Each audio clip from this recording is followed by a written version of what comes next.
Bonjour.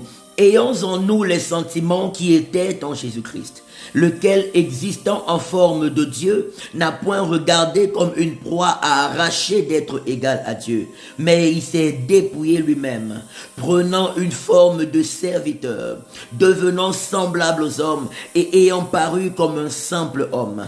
Il s'est humilié lui-même, se rendant obéissant jusqu'à la mort et même jusqu'à la mort de la croix, la mort la plus humiliante et honteuse de son époque.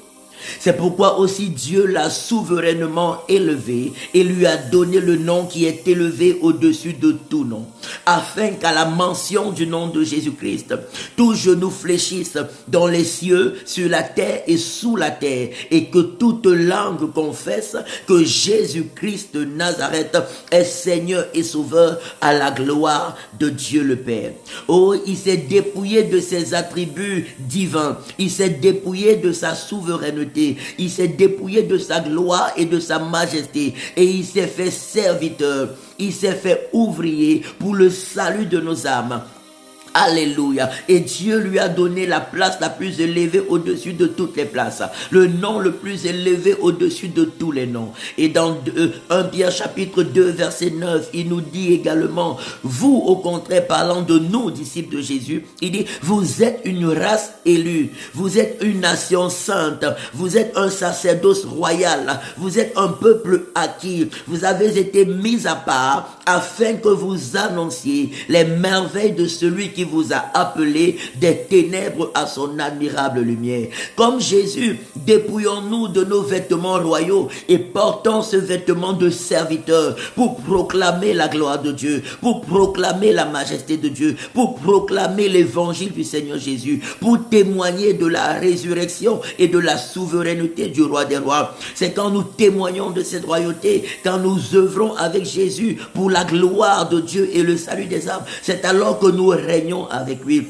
c'est alors que nous soupons avec lui, c'est alors que nous devenons un avec lui. Sa majesté devient notre partage, sa souveraineté devient notre partage, sa protection devient notre partage, sa sagesse devient notre partage, sa richesse devient notre partage, sa bénédiction devient notre partage.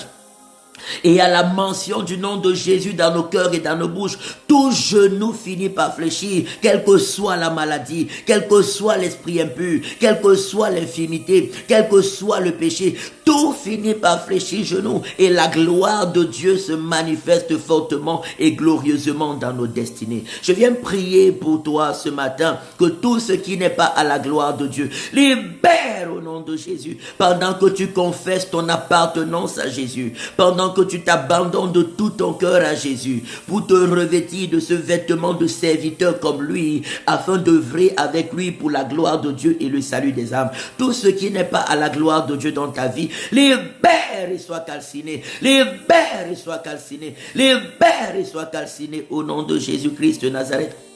Alléluia. Que la guérison divine soit ton partage par le sang de Jésus. Que la paix, la joie, la grâce, la faveur et la protection et la bénédiction de Dieu soient fortement et richement ton partage par le sang de Jésus, par le sang de Jésus, par le sang de Jésus-Christ de Nazareth.